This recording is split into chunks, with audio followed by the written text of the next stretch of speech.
Hello, hello, gorgeous NFA Money Mamas. It's time for a biz breakdown session on the Woman Entrepreneur Podcast.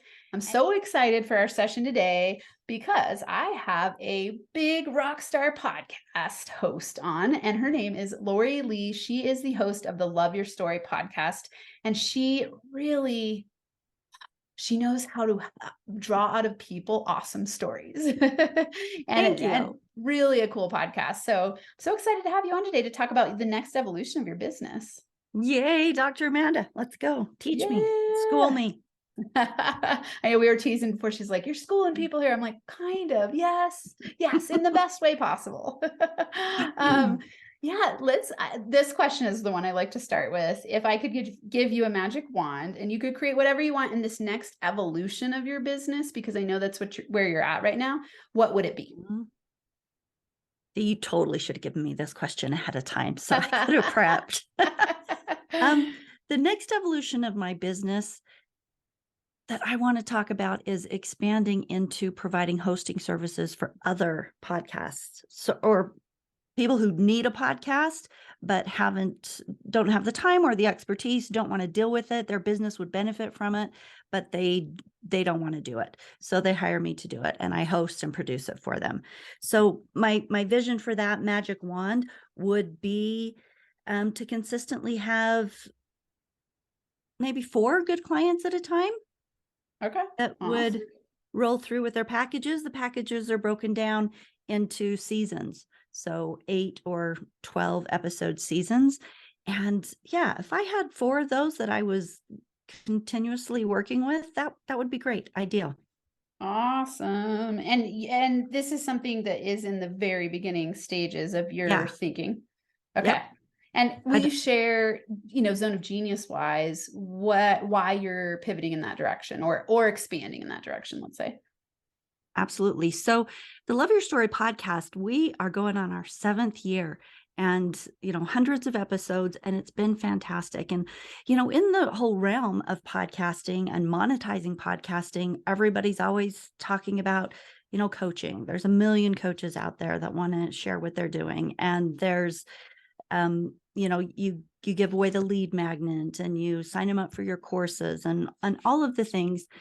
And as I've done that and struggled with them over the years, it hasn't really been a sweet spot. I don't want to coach anybody. I have a master's degree in folklore, and all my research is in personal narrative. And I have 20 years of journalism experience. So all of that has just come together so beautifully that hosting podcasts, being on the air, the production of them, because I'm an extremely organized person, like it really ends up being the sweet spot. And it's taken me this long to realize that was the sweet spot. I didn't want to coach. I didn't want to have to shuffle all of these other things. I love producing my show, but I've also got the skill and the comfort level with being able to do that for other people. And not everybody wants to do their own show, even though they could benefit from it. So this is a really exciting thing for me to branch into, because it is a zone of genius spot, instead of me trying to force something. Does that make sense? Yeah, definitely. Something you said you said many important things. And one, you used that word struggled, like as you struggled to get lead magnets out there and grow in the one-on-one way, and then experimenting with it a little bit and noticing it wasn't working for you. Mm-hmm. First, I want to say that's so important. And most people overlook that. Like, we listen a lot to what other people tell us to do in the coaching world or in the business scaling world. And there are so many ideas out there.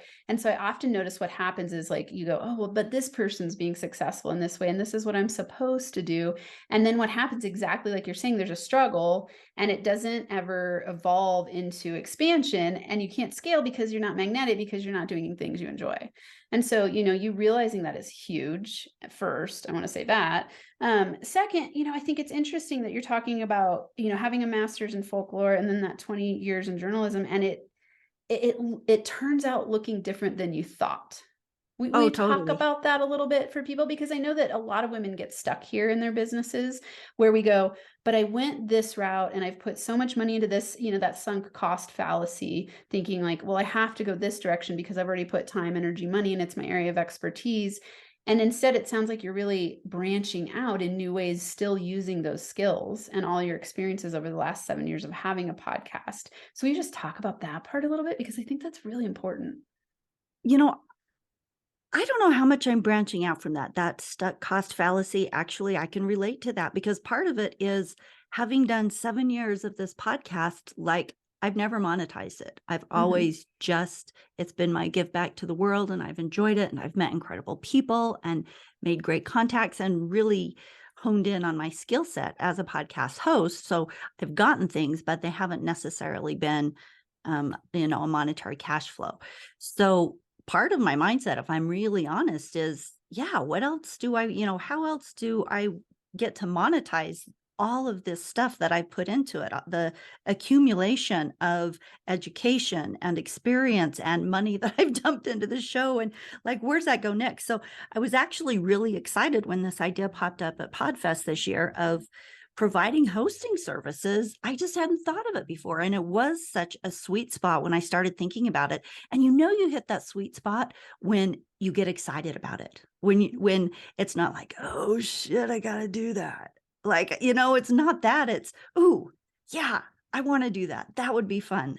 Let's get Yeah. together and plan your show. Let's talk about what you want it to look like and how you want it to feel. And then I'm going to make you a really badass show. Like that sounds exciting and fun. So yeah, but some of that cost analysis of, how do I get more out of this investment? That's still a part of it for me. Yeah. Okay. Awesome. Yes. Okay. And so I want to say, I think sometimes people think when they're pivoting like that, they haven't a mindset around it, like I'm giving up on something instead of thinking about it the way you are, which is I'm expanding, and in the sweet spot you're expanding, which I think is really, really cool. And I love that you noticed that and that you all of a sudden thought, I have a new idea. And pay attention to this, everyone. This is really important. She said it felt good. She said it was the sweet spot. It didn't cause fear. It was like, instead, it sounds like you started to have expansive ideas and brainstorms around it.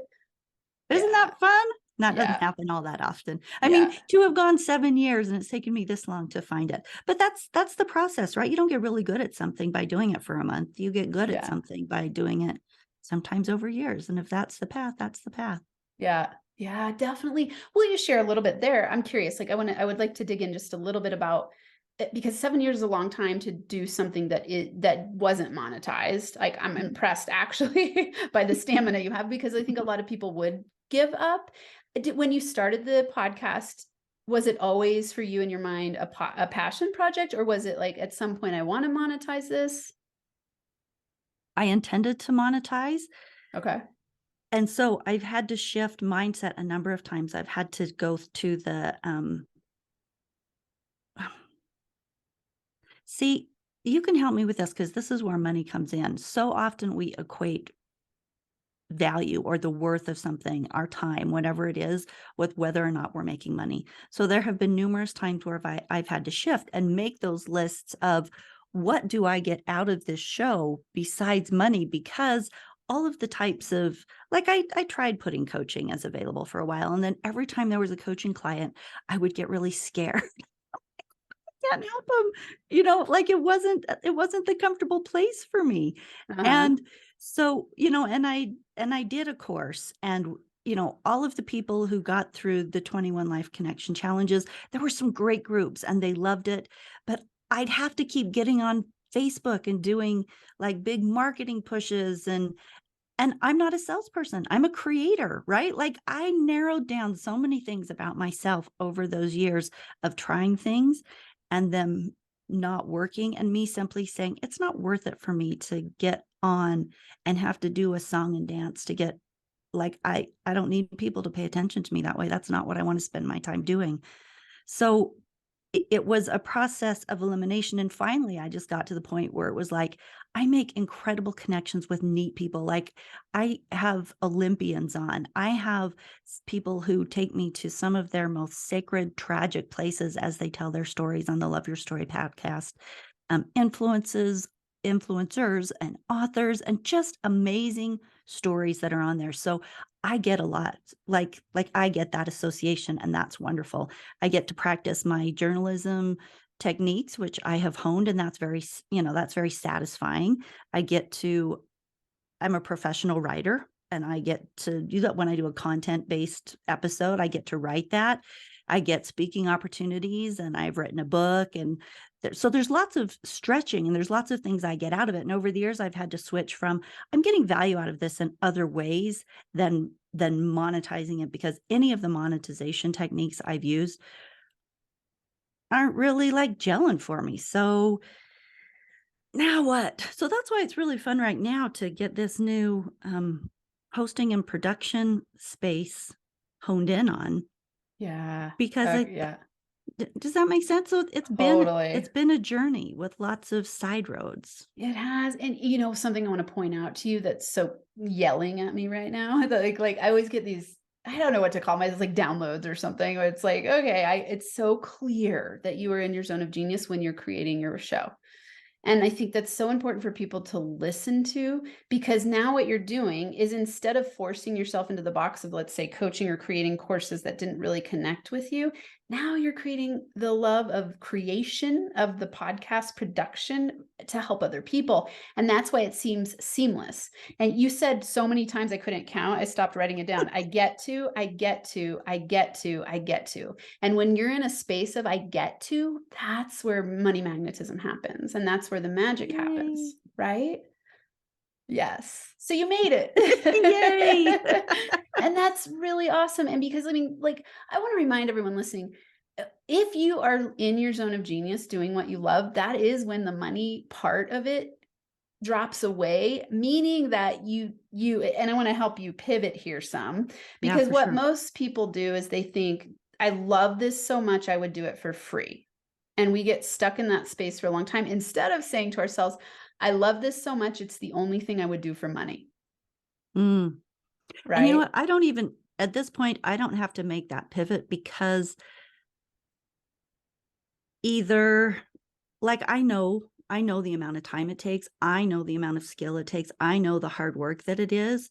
And at this point in my life, I'm not doing very much for free. Yeah. Like, I choose to do my show for free because, well, not for free, but it's a passion project, but it uses my skills. It's my give back. It gives me purpose and makes me feel, we all look for that place of how do I create and make the world better, especially using my own talents and skills. So that holds a package for me that's worthwhile. But, you know, I make good money in other areas of my life, and I get to choose where do I spend my time in doing what. And I don't want to create podcasts for free. If I want to do that, I'll just focus on myself. But Yeah. I know that I have a skill set that is worthy of being paid for, and I'd love to work with you to provide you a kick-ass podcast. Yeah. Yeah. Okay. I want to dig here a little bit. It's something, sometimes I think that we make justifications when we're not able to figure something out. In your case, you have an incredible, you're a multi-passionate entrepreneur, let's say, and you've been a very successful businesswoman in other areas. And so sometimes when we take on another adventure in business and it doesn't succeed in the way we expected, we Mhm. then can justify it through saying it's a passion project. And I just want to make sure that that's not operating for you, because I know that that happens for people. And so, it's like, I want to break That's down. totally happening for me with my Yeah. podcast. Yeah. Not the new hosting stuff, but But the yeah. current. Yeah. I expected the podcast to earn money, like I said. Yeah. So I tried all of those things. And finally I got to the point where I just had to say, this is more of a passion project. Like all those things I told you about, they Yeah. weren't working, but there's all the other things, that list I gave you of the connections and Yeah. Yeah. the using my skills, all of that. But that connects to my passion. Does that Yeah, make sense? it does. It does. Well, what I see is that we have this really amazing way, especially when we're smart like you, of justifying things in our brain. And it's actually a powerful strategy, because what you did was you flipped it away from like money being the value that we bring in, to seeing all the benefits of all the other things that your podcast does for you. And that's a really great strategy to use. Now we want to up level the value and benefit on Okay. making money. And I know that you're choosing to do it in a different way, but through podcasting. And so I think it's, I'm parsing this out because I think for people who are listening, we do different avoidance strategies of seeing the thing that's stuck, and we will justify and we will minimize our desires, and we'll go like, oh, I don't really have to have it that way. When underneath all of that, really, we're like, yes, I want to be highly successful in everything I do, in every way that I want to be successful, money included, right? So what do you think I'm minimizing? I'm seeing it's like that. It's in my mind, I go like 7 years in. If you wanted to monetize, I think some of the questions might have been off. It's like instead of going like you tried a lot of different things, which I see this happen time and time again, right? We go like, I am dedicated and committed, and you've been successful in so many areas that it's like you're dedicated and committed at all costs. And then you go like, oh, but it's not working. It's not working. I'm not sure what to do. And so I keep pivoting my mindset around Mhm. it. And then we go like, hey, let's ask the right questions. Like, how could I monetize my zone of genius? Who do I need to talk to help me monetize my zone of genius? And I think that we go on this discovery path, and that's where we go like, oh, it's about finding one-on-one clients. And then you get into it and you're like, crap, I don't enjoy that. It's making me feel, like you said, scared. And, and I was going to ask you too, it's like, what were you coaching clients about? And the reason I ask these things is because everyone listening has this exact same discovery path. Some people move through it really fast, and some people it takes years. And so it's like, I like to help you and listeners go like, ooh, how can I get there the fastest way possible? Mm. So I'm curious, like, what for you were you coaching? What was that first coaching? Reframing stories, which is It was basically okay. just what I told you I did. Yeah. Like one thing Yeah. happens, and instead of looking at it and going, oh, I suck, this is horrible, I'm a failure, I'm going to reframe that and look at what's going right and what I like about it. And that's where my focus is going to be. And really, Love Your Story is about learning the skills, learning the responsibility that we have, the power we have within our own story to create the life that we want on purpose. And that's always head work, Yeah. because life is a mental game. It's the stories we tell ourselves about ourselves and about what's going on around us, for sure. And I'm working on it all the time too. I by no Yeah. means like have it all dialed in and always do it right. So, if somebody says like you're just doing right now, let's look at that, how do we up level that thought? Great. I'm all for that. Let's see if something makes sense there. But Yeah. really choosing to look at the other things I was getting from it that makes it feel successful to me versus just money. Because Yeah. there's more that makes things more than money Absolutely. that can make Yeah. something successful. Yeah. Well, and I want to point out for everyone, because you have a successful business that brings you a full-time income, you can have that attitude about it in an be right. So that's an interesting thing to think about too. Sometimes I think about the curse of the comfort zone where, let's say I'm working with a corporate person and they want to switch into entrepreneurship or something outside of their comfort zone. They're really too damn comfortable.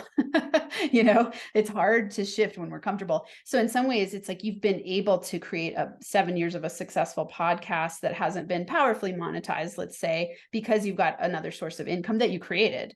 And so Mhm. you're clearly a very powerful person. So it's like, that's where we go like, ooh, is it possible for your brain to wrap around? And I know that you're doing that because that's your pivot here is like, oh, I can be successful in this business and this business and this business and this business. Is there anywhere in you that when I say that feels stuck, or do you feel like, heck yeah, I'm 100% ready to go? What do you mean stuck?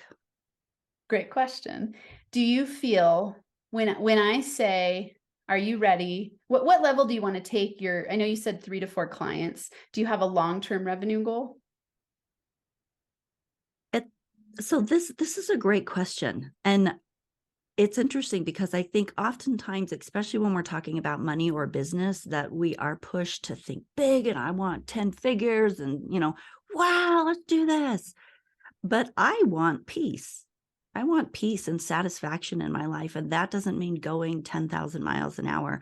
That means I want to be able to produce and spend the amount of time that I want producing. And that means that's where I come up with the 4 clients. I Love think it. that would Yeah. that would keep me hopping. That would be, that would be full time trying to keep that many episodes organized and coordinated and interviews, prepped for and all of the things. That would be full time. But I'm not about, that's it. That's the ideal, because if I can maintain that and maintain like a list of people, once somebody's season is finished, if or their show has run its course, then there's somebody else in line to do that. Just the consistency and the peacefulness of great clients and great shows, that's the vision. So it's more the feeling around it than the, Love it. huge numbers. Yeah. Okay. Everyone listening, Lori just dropped such a bomb of awesome wisdom. When you're setting up a goal, especially a manifestation based goal, and you're building something in your business or a new part of your business or startup, you always want to reverse engineer from that exact thing she just said. What is the feeling you want to create? Right. And if it's peace, you better reverse engineer something that's peaceful for you, and not reverse engineer something that's like pie in the sky, exactly like you're saying. Like sometimes it's a revenue goal for some people. Like when I was on food stamps, a revenue goal was really empowering to me. Once Yeah. I wasn't on food stamps, it's been detrimental for me to set revenue-based goals, because Mm, I don't have to have the extra money now, right? It's like mm, before it was survival. It was like that 6 figures is like means so many things to me. Now, I've really learned as manifestation based goal setting, you go like, how do I want to feel? What do I choose to experience? Especially for someone like you who's in a position where you've had a business that's successful and then you've had a podcast that's successful in many ways, right? And so mm. now you go, if I'm going to take my precious time to add a layer to my life, it better be rewarding, Mhm. right? Well, and absolutely. And I want to do a really good job. Like I'm not going to spend time doing something half-ass either. So, Yeah. if you're my client, I'm going to take good care of you. I'm going to treat you well. And that may mean that I'm only working with, you know, Yeah. th- that's 3 or 4 clients that get a whole lot of attention all the time, and not so many clients that, you're missing things and you're skipping Yeah. out on not listening through all the edits and that type of thing. So yeah, I think it matters a lot.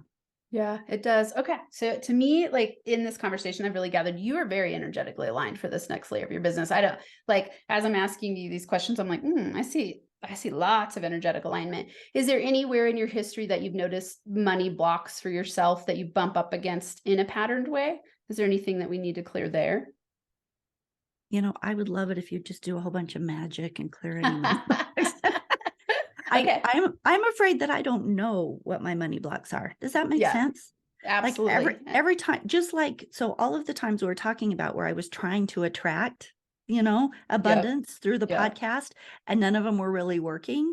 To Yeah. me, in my mind, I'm thinking, "Oh, is this me blocking it? Am I just not?" And like Yeah. I don't know. I don't know. Why didn't those succeed? Is it just because it wasn't right? It wasn't aligning with my sweet spot? Was it because I had a mental block? I don't know the answers to those questions, but I do know the power of mindset. And I do believe in creation and manifestation and those things. Um, if you've got the right mindset for them, that's got to help. But Yeah. I don't know what to clear away. I don't know Yep. what the blocks Yep. are. So I Awesome. don't And know how to answer that. that can be my job. Okay. And I love what you're saying, because sometimes we're aware we can go like thing keeps tripping me up. And then sometimes we go, I'm not sure what's tripping me up. It's dependent on the person. Something I can say is that I always know that when I'm working with people that their outer world is a reflection of their inner world. So to me, if you've been running a podcast for 7 years for mostly for free, there's a money block. And I would imagine that it has to do with selling, over giving and undercharging, in that way of something about you having a block around selling your own services is challenging for you, because in your other business model, do you mind sharing like other stuff that you do to make income? Real estate. Okay. And so this is interesting, right? Because in real estate, you're selling something that doesn't feel like your product or service, right? It's like you're Right. selling a house, like you're selling, like there's a tangible something that you're selling. And Hmm. so people don't have as many blocks around that. I would equate it to, like, let's say that you've been in a company and you're making a paycheck and you're just killer at what you do. And then you step into entrepreneurship and all of a sudden you're like, oh my God, I don't know how to sell. And it feels terrifying to sell my services. Does that resonate at all? Yeah, sure. Yeah. Yeah. So there's something there. What do you see yourself as valuable in terms of what well, and this is interesting because you're just starting out in this new version. I imagine that you're going to be very quickly successful in this next version that you've come up with because you feel so much more aligned with it. Whereas before, when you were selling one-on-one coaching or challenges or things that weren't so aligned, it felt scary to you, which to me is always an indication of zone of genius. And we're always going to have a harder time selling something when we're not in our zone of genius because we have Sure. increased fear, doubt, uncertainty, not as much brainstorming. And so in this Let new, me, yeah, let me ask you this though. Can I give yeah, you a specific example? yeah, absolutely. So, so I am the author of this book. It's called Life, Living Intentional and Fearless Every Day. And it's gorgeous. Like it's full color. It's got all the 21 challenges in it. And I am 100%, like 100%, um, like I can support this, I can coach this, I can work this and do groups, and that feels awesome, right? Okay. So I don't I don't have any issues with that product, right? Okay. What I do, what I think my issue might be is not so much the product or my expertise in it, but perhaps I don't like being front and center. Like I don't like the marketing stuff. Like when I do all of the work of, how you do the career, you you dissect as to what career you're supposed to be in, Yeah. and you do Yeah. all the specialization tests and what I'm supposed to be. And I have learned over the years that I'm a creator. I can come up with the ideas, I can create something fabulous, and then that thing sits there. Yeah. It sits there. I can write a book. I have 5 different books. Only one of them is self-published. The rest of them are published by publishers. And I can create that content. I can give that to the editor and they go out and publish it. They get it into the bookstores. They do all of that. That works for me, right? Hmm. I'm on board with that. But when I have to get on Facebook and do Facebook lives and, try to come up with a YouTube channel and, all of the things, like I don't know if it's scary or if it's just so distasteful or if I don't know, but that's where I drop the ball. I Okay. create things and then I don't market them.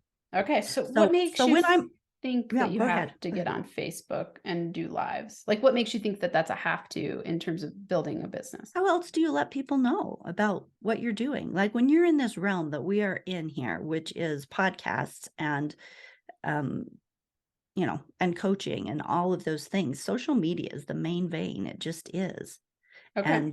And I think we look also as we take coaching and classes and go to workshops and conventions, we watch how the successful people have done it so that we can copy that. Like we don't have to reinvent the wheel. But then that leads us also to what you were talking about earlier, which is that we just follow everybody around, that there's certain things that are supposed to be done in certain ways that, so there's that fine balance there of Yeah. using your own mind, figuring out how does it sit with me? What does that mean moving forward? So I think, Yeah. I'm I going to don't know. I'll chime in. Yeah. Listen to what you did to sell your book successfully. So go down that. And then I want you to map the exact same thing onto your new business of getting clients for podcasting.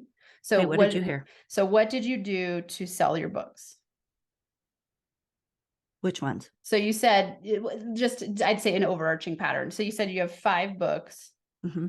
and you're great at creating them. And then what happens for them to go to market? I let the publisher do that. Right, right. So why wouldn't you let somebody find you clients for your new business instead of you thinking you have to do it? Who does that? Does There are somebody lots do of that? people. Oh yeah. Yeah, Who? absolutely. What is that? So What is so that this called? is where this is fascinating. I'm so glad you went through that because you're right. This is where solopreneurs fail and struggle and feel like crap because they're trying to do every single part and no one is good at all things. That is so true. So Right? true. And so look at how successful you've been at writing 5 books and getting it out there. You stand behind it firmly. You love it and you enjoy it. And every time you talk about the things you love, I can't wait for you to go back and listen to this episode because you'll be like, oh my God, I say, I can't wait. I'm good at this. Like it's in your voice, even it's like you're powerful and you're confident. And then you go to this other part and you're like, you said, I have to get on Facebook and do lives, right? Anytime you're in a have to, it's not going to succeed because you're doing things that you don't like, which causes resistance, which pushes money away. which is totally true. Like Right. that's some wisdom there. And especially, I don't know if it works that way for everybody, if other people push through better than I do, but I can tell you, like, I don't even have to set goals at the beginning of the year. I can tell you which ones are going to get done and which ones aren't by gauging my internal resistance to them. Yeah, exactly. Because the number one reason we don't manifest our goals is because of resistance.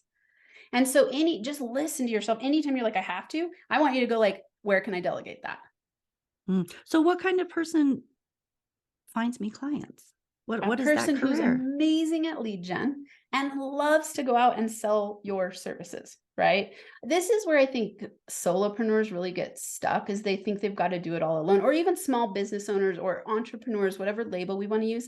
They go, and I see it time and time again. I'm really like tapping into this lately where I'm like, where is your genius and how can you outsource everything that's not involved with it as fast as possible? Because you won't succeed and you will burn out if you think you're going to do all aspects.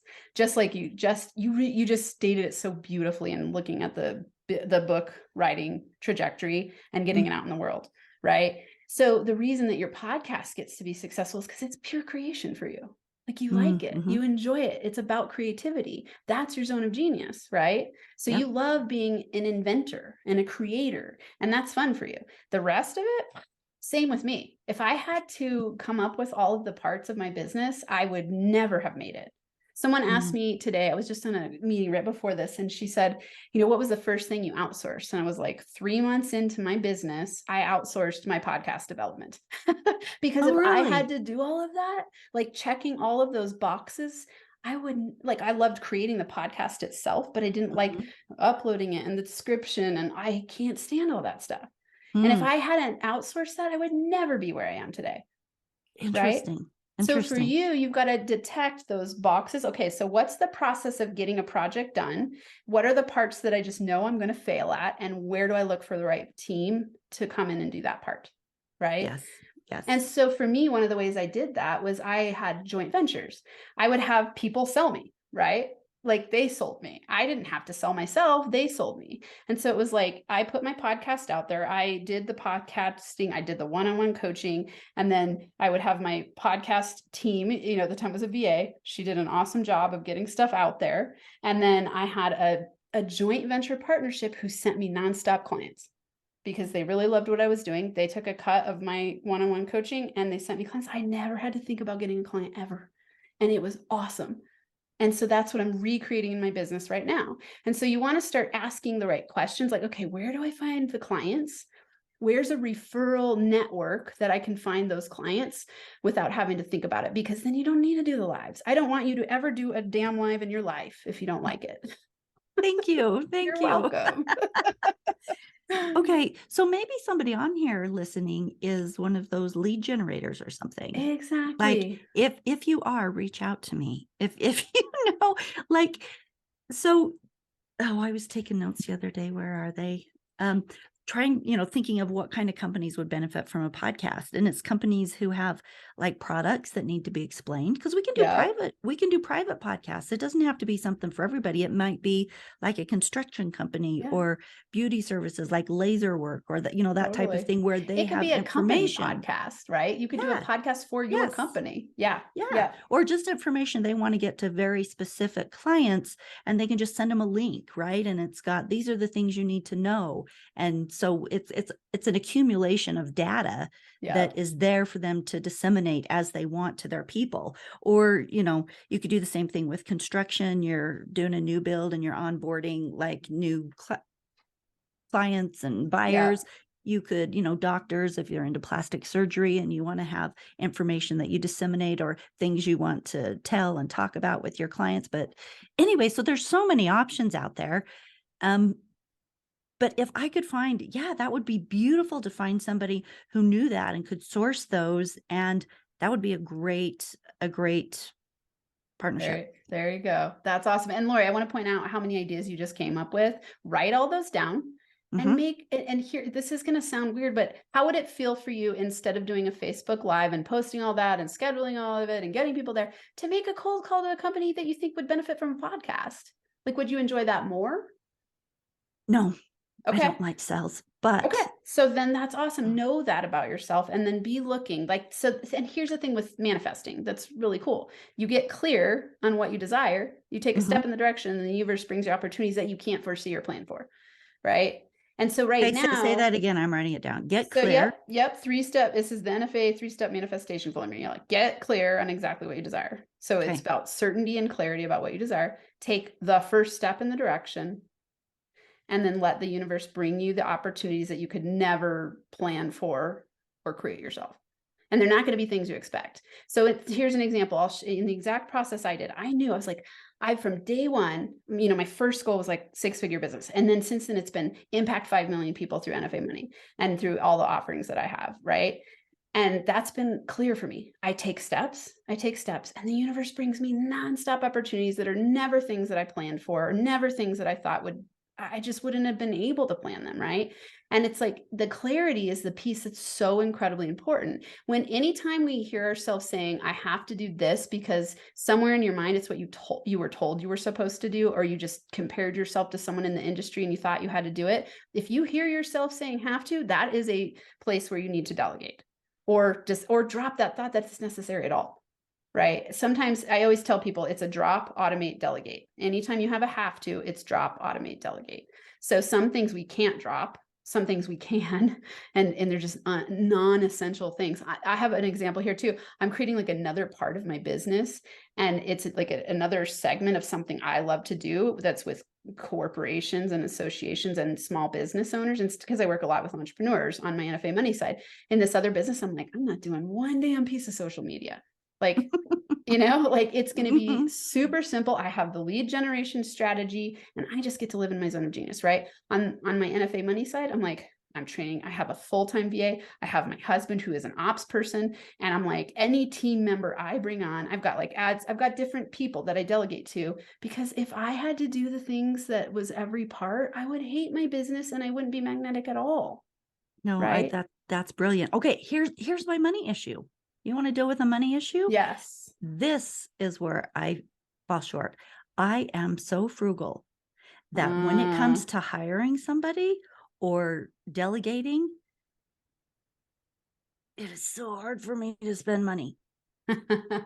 Yes, you got it. I love it. I love that this conversation led you to know that, because that's where people freak out about delegation, Well, right? I have noted it many times, but I'm glad it came up in the conversation because truly that is my biggest block. I think I don't know what I think. It's Yeah. just it's expensive to hire people. And maybe it's because it's not making money. I don't know. But it's also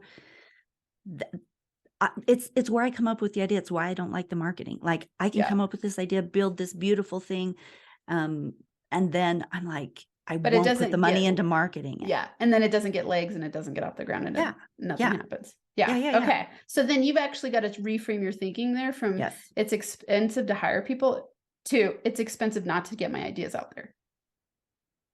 Right. Like it's actually costing you a ton of money to not get your ideas out there, which is why it's so important to hire a marketing person. And be conscious too of who you're hiring, because marketing and sales conversion are two different things, right? Marketing is getting the news and the information, the content out there. Sales conversions is different. And so, you want to think about those things as you're outlining and designing this business, right? And so for everyone listening, it's like, if you go like, oh my God, I'm frugal and I don't want to delegate, you got to start to see the unconscious part of that that's causing you to believe that it's expensive to delegate. For me, it's I look at delegation as a huge gift where I get to get paid the most money possible in my zone of genius. Okay, so here's what makes me nervous about delegating. If I knew that the person I was hiring was really good at what they were going to do and they were going to work out, it would be so much easier to do it. But I feel like every time, whether it's a VA or a coach or whatever it is, I feel like I have to do so much research to make sure that the investment is worthwhile, and I don't want to throw money away. So it's like that's where the hookup comes, because I can even be like, okay, I've got that much money, I'll put it toward it. But So why don't you what if I can't trust find the right yourself? person? Why don't you trust yourself to find the right person? Where have you been burned before? Um, I hired a coach once that did not turn out to be a good fit, and she basically just took all my money and ran. Okay. I've hired people that I I have a high level of production and a reasonable sense of like graphic balance and clarity, that type of thing. So when I work with a graphic artist, um, I have worked with people who were fantastic. Like they took pride in their work. They wouldn't send me something unless it was done. And there were almost never any back and forth. And then I've worked with other people who will send me the first piece of crap they can come up with. And then I make them go back and forth, and it just becomes not worth the struggle to work with them anymore. Yeah. And so I don't know, and that's just the nature, right? Like everybody's not going to be perfect. And I don't Yeah. know. I That's it. I don't know anything else to say about it except that I am aware that I am tentative about spending money. And one of those issues is that I'm not sure about finding the right person. Okay. Okay. So anytime we have like a money trauma happen like that, where we beat ourselves up for spending money in ways that we don't think was lucrative, we're going to get more and more frugal, especially if we're already blocked in that way. And so, keep in mind that part.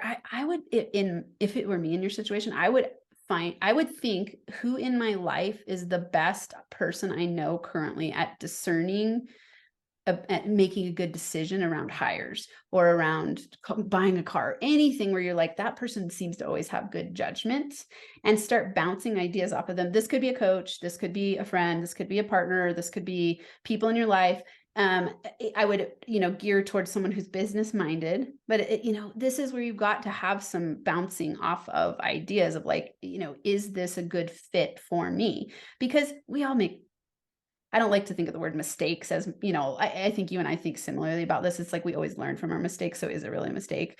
And if you, instead of learning from it, instead you let that imprint on you as that you did something bad or wrong, it's going to keep playing out. And the interesting thing is that it's going to continue to block money from you, from clients, because clients are going to have the exact same doubt that you're having. They're going to go, is Lori worth it? Or am I just paying a whole bunch of money and I'm not going to get the results I want?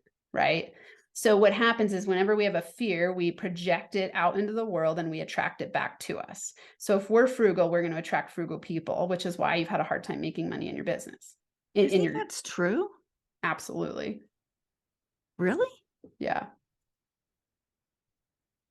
Whatever Huh. you feel consciously or unconsciously is what you magnetize your way. So if you're afraid of spending money on experts, people are going to Hmm. be afraid of spending money on you. Well, that just undercuts it from the beginning then. Yeah. So that's why it's so important to clear out those blocks.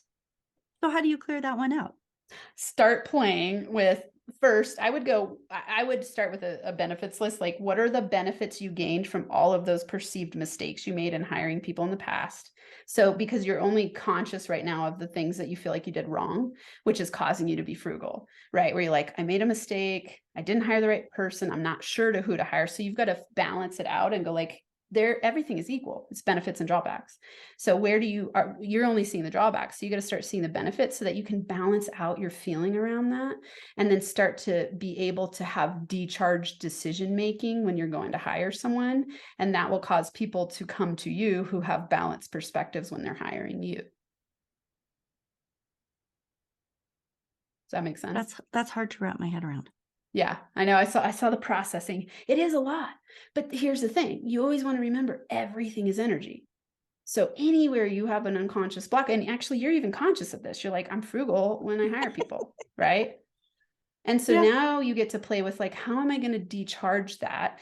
Have you ever done tapping before? Like EFT tapping? I'm aware of it, but I'm not Okay. completely sold that it's legit. Should I tap something? Yeah, I'd play with this. I would just, let's just try karate chop point. So this is for anyone listening, the like the fatty part of the outside of your non-dominant hand, you're going to tap with your dominant hand.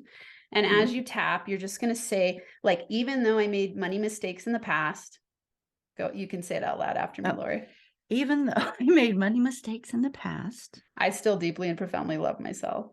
I still deeply and profoundly love myself.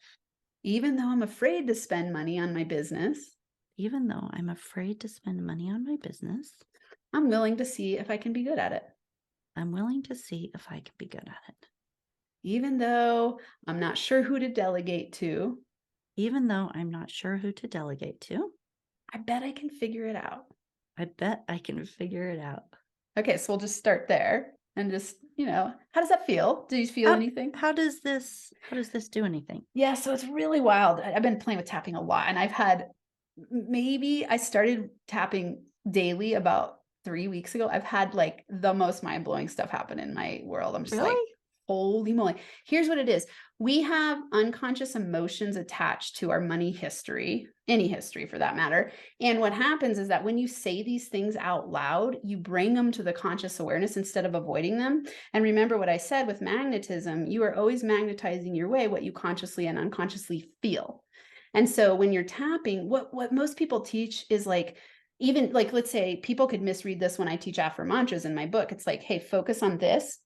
The thing is, if you have a whole bunch of stuck energy and a stuck emotions around it, you're actually creating resistance when you say a positive mantra or affirmation. And so what you want to do first is clear out the negative emotions around it. But most people don't know how, but it's so much easier than you think. All you've got to do is say the shit that scares you.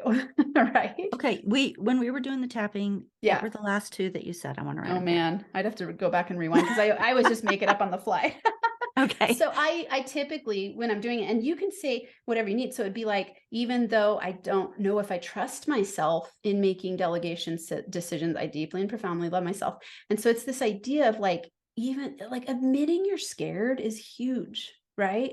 Because what happens now is your energy can start to change. And EFT tapping, if we went through the whole rounds, it's getting your meridians energetically aligned by releasing unconscious emotional blocks. So it's called emotional freedom technique. And here's the thing that is really powerful is that your emotions are what magnetize. And so if you've got emotions that you're pretending aren't there, it doesn't matter if you pretend they're not there. The universe still reads them.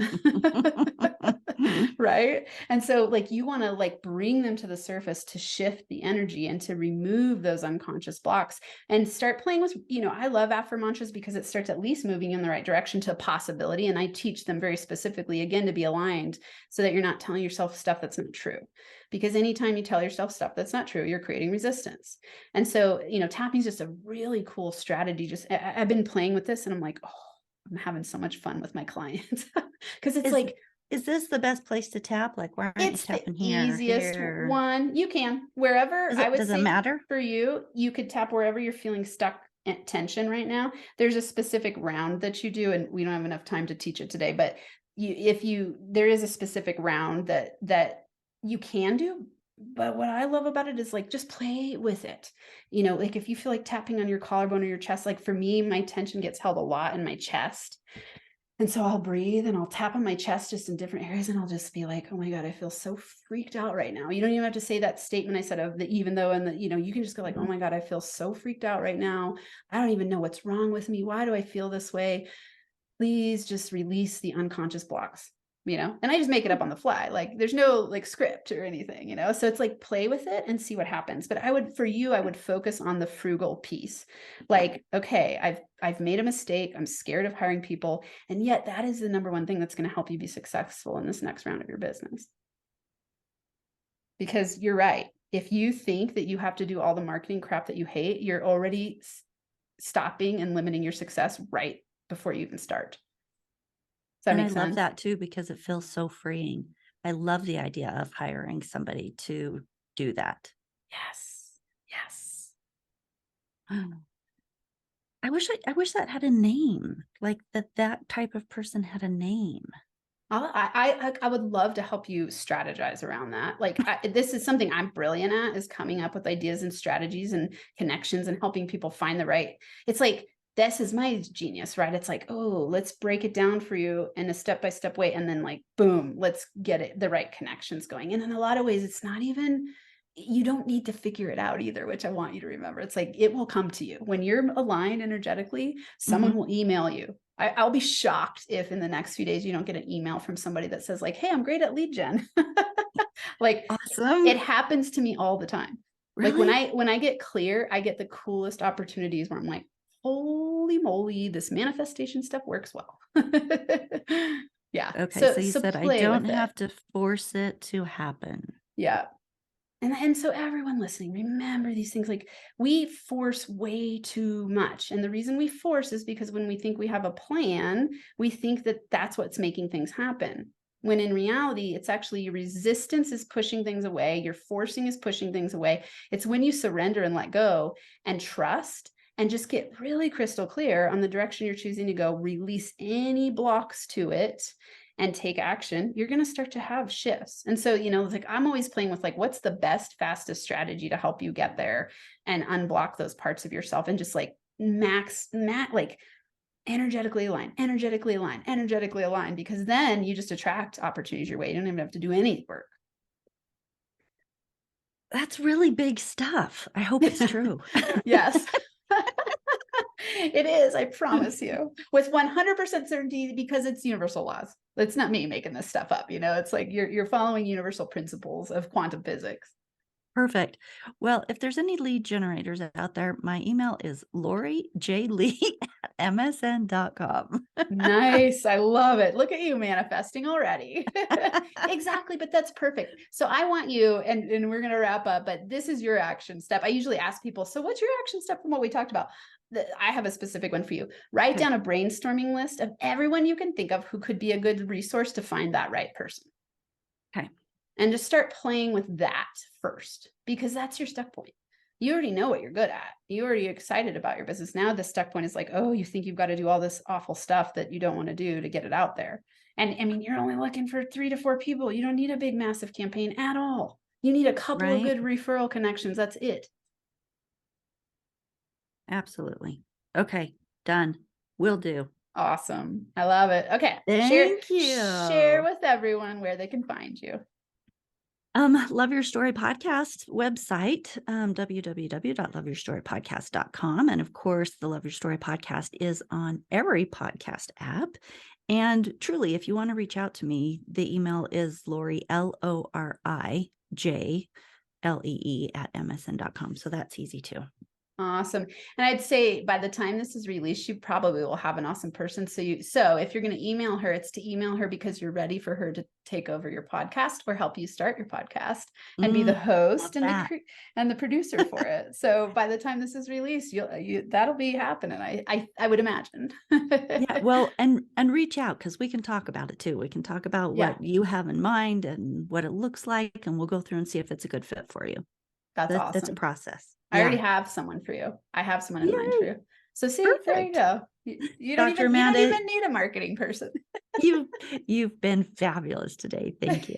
You are so welcome. Really, thank you for coming on.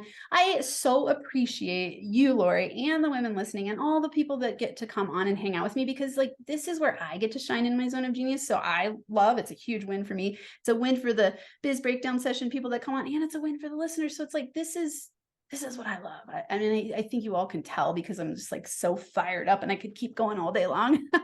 So thank you for being here. Until next time, I'm sending you big, big hugs and NFA money making high fives.